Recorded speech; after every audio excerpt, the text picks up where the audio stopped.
It's a form of stone wool insulation. That is to say, it's insulation made from rocks. The company would melt down basalt rock and steel slag to make a liquid, and then they spin that liquid, that melted rock, like so much cotton candy, into a fluffy insulation product. And then that product gets sort of glued together so it doesn't fall apart with something called formaldehyde resins. The melting down of the rock is done by a coal furnace. So they would burn coal, which is bad for the environment. And then the product is cured using natural gas as a fuel. Yeah, and that's how they bind it with the formaldehyde resins, using natural gas to heat it.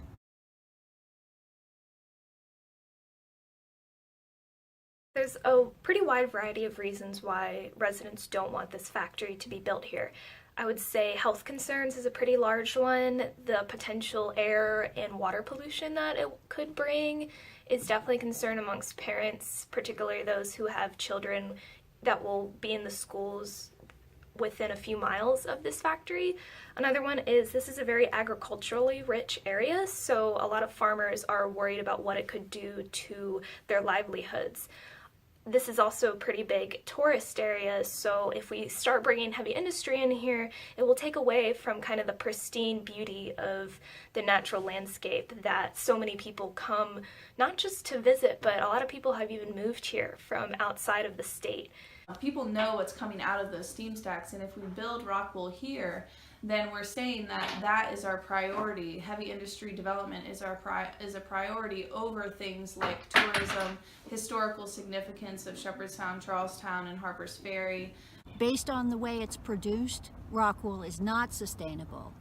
It causes climate change in as much as they burn coal and natural gas, and it also pollutes the environment with the byproducts, namely the formaldehyde gases, benzene that's put out, nitrogen dioxide, sulfur dioxide, and particulate matter.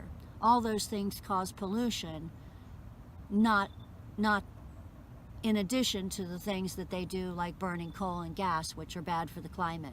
Residents should be very concerned about this factory being built here because it will likely shape the future of this area. There's a lot of potential here for a sustainable agricultural community. In fact, this is already in the works. There are a number of farmers who are working collaboratively towards this goal.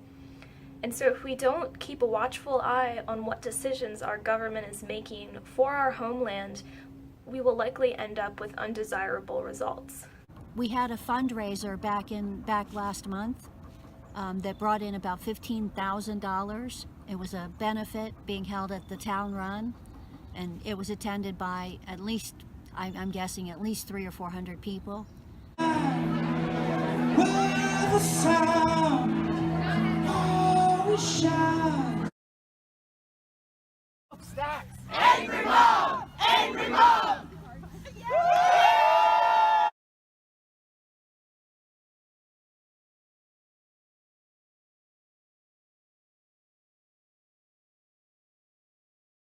There is a group of citizens who favor the project. However, I think they are a minority considering the vast number of residents who oppose the project. Having a heavy industry within 2 miles of 4 different schools, 2 different daycare facilities is unheard of, because it's not okay to build a school next to heavy industry. So why would it be okay to build heavy industry right next to a school? According to like the World Health Organization, you're not allowed to build a school that close to heavy industry. So I definitely think that it would be harmful to children who are going to those schools for several hours a day and for several years. There's such a thing as blow-in insulation that's made from recycled newspapers, and you can use that in your home. You know, people can build with that part of my house is insulated with that product. There are alternatives to Rockwool as an insulation that prove much more sustainable, such as hemp or wool fibers or recycled blue jeans. However, I feel that it is even more important that we completely restructure the way that we build our buildings in the first place. Our current techniques are inefficient and unsustainable. We should be looking to the natural world for inspiration and utilize the natural resources that we already have easy access to, such as the sun, the wind, and the earth. One of the things that was tabled a long time ago was the Northport Station, and it was projected to be built in Jefferson Orchards. It was going to replace the Duffields train station that we have already, and it was projected to provide over 7,000 jobs. So the job, ratio per acreage out at Jefferson Orchards could be a lot higher than what Rockwool is projecting with 150 jobs. I mean, you can get so many more things there to provide, a good quality of life for people that are living in that area. So that's what I would do. I would bring the Northport Station back on the table and get that moving in the right direction for people to develop that land in a sustainable way, and not one that would damage our air and our quality of life. There's the climate change issue with the burning of coal and the burning of natural gas, and then there's the pollution, the particulate matter. So there are health concerns with Rockwool, and there are climate change concerns with Rockwool.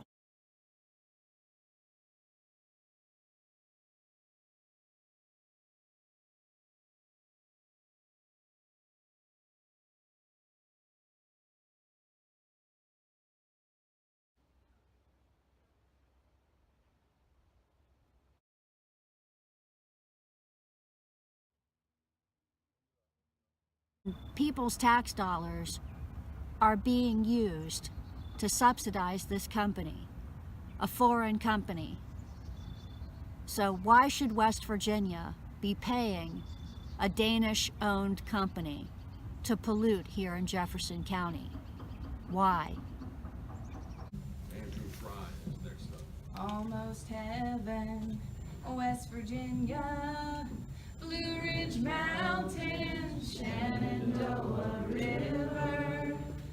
Life is old there, older than the trees, younger than the mountains, blowing like a breeze.